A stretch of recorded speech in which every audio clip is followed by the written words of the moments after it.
the Democrat Trumpworld fears most. In early December, as President Donald Trump's approval rating reached a new low of 32%, the commander-in-chief was rating the 2020 Democratic field from behind the Resolute Desk in the Oval Office. Vermont Senator Bernie Sanders, who had recently bested Trump in a poll that tested the two septuagenarians in a head-to-head matchup, wasn't he a serious threat and would be easy to beat, Trump told a Republican with close ties to the White House who was in the room. It wasn't he the lefty politics of the self-described socialist that Trump thought were a losing proposition. Instead, according to the person in the room, Trump was hung up on Sanders' age, arguing that Sanders, now 76, wouldn't he have the energy to run another national campaign. Sanders wasn't he the only potential presidential candidate that Trump, 71, brushed off as a non-threat. Massachusetts Senator Elizabeth Warren, the woman he has nicknamed Pocahontas, would be easy to beat, he said. New Jersey Senator Cory Booker probably wouldn't he end up running, Trump mused. When someone in the room brought up California Senator Kamala Harris, the president seemed not to have her on his radar yet. Handicapping potential 2020 challengers, however premature the exercises, has become a favorite pastime for the competitive president, who still regularly rehashes his shock win in the 2016 race.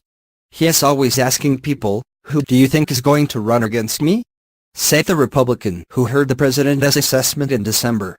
Despite a bumpy first year and historically low approval ratings, this Trump ally said, "I don't think he sees anyone, right now, being a serious competitor." But the people close to Trump are alert to potential challenges, though no consensus view seems to have emerged about who Trump needs to be most concerned about. More than half a dozen interviews with former White House officials, people affiliated with outside Trump-supporting groups and staffers at the Republican National Committee revealed divergent theories of who would pose the greatest challenge to Trump, and who is seen as a cakewalk candidate.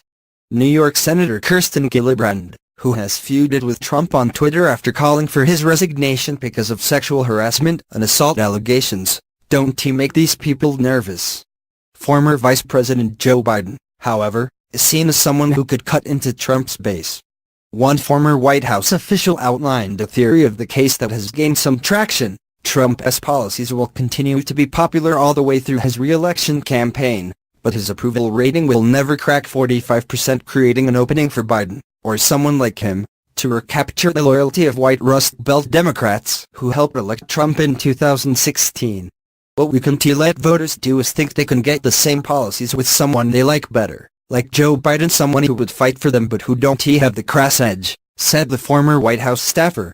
"I hope CNN has Kirsten Gillibrand on every minute of every day. Love it. Bring it. She's easy to destroy. If you're the president, or the RNC, you're more worried about someone who looks like Biden, someone who has more mainstream appeal, who blue-collar workers could identify with."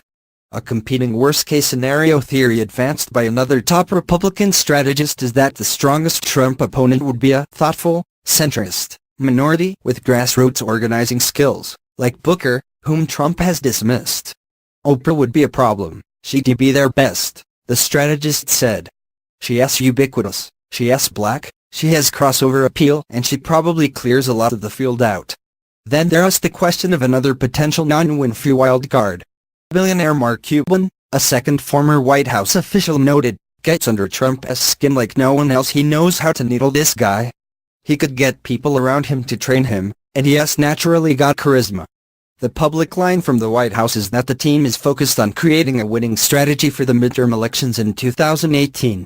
White House Press Secretary Sarah Huckabee Sanders did not respond to multiple requests for comment about the 2020 presidential race. But the majority view out of Trumpworld is that the best-case scenario would be a progressive Democratic nominee like Sanders or Warren.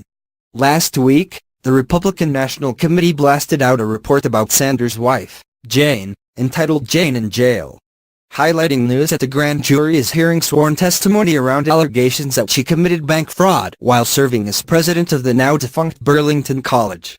If the Democrats think a socialist or a liberal professor from Massachusetts are a path to victory, we're happy to help them highlight that, because we don't think that is in tune with the vast majority of Americans, said an RNC spokeswoman. Democrats, however, disagree that running far to Trump's left poses a risk. "I don't think there's going to be any penalty for a Democrat who runs on a very bold, progressive agenda," said Brian Fallon, who served as Hillary Clinton's press secretary in 2016. "The public is pretty firmly against the tax plan, the healthcare law is popular, increasing the minimum wage is popular. There is passion and energy on the side of the progressive wing of the party, and there's no cost from the general public standpoint in terms of any of those ideas and policies being unpopular." Democrats expect Trump to run a re-election campaign that stokes cultural divides and plays up controversies like the kneeling protests against police brutality led by black NFL players. "To the extent that Trump sees Warren as a candidate he'd like to run against," added Fallon, "it is probably because he thinks taunting her as Pocahontas appeals to a swath of white voters who like to engage in misogyny and racism." Hanging over the entire 2020 handicapping exercise, however, is a big question mark about the president's own plans. "There is no environment in which a Republican thinks Trump is going to be impeached," explained the top Republican strategist. "But there is a high degree of speculation that he don't run. He don't appear to be having fun, he is old and angry. If he is able to create his own fiction for why he is leaving, why would he do this twice?" That means that Democrats aren't the only politicians making travel plans, fundraising moves and taking public stances based on 2020. Republicans are positioning themselves for a potential primary of their own. Former Massachusetts Governor Mitt Romney's expected run for a Senate seat in Utah, for instance, is seen by people close to Trump as a way for the failed 2012 Republican presidential nominee to keep his own options open for 2020. "If Romney runs," noted a former Trump advisor, Roger Stone, "he is not doing it to be a freshman senator." Some Trump advisors soberly indicated it is too far too early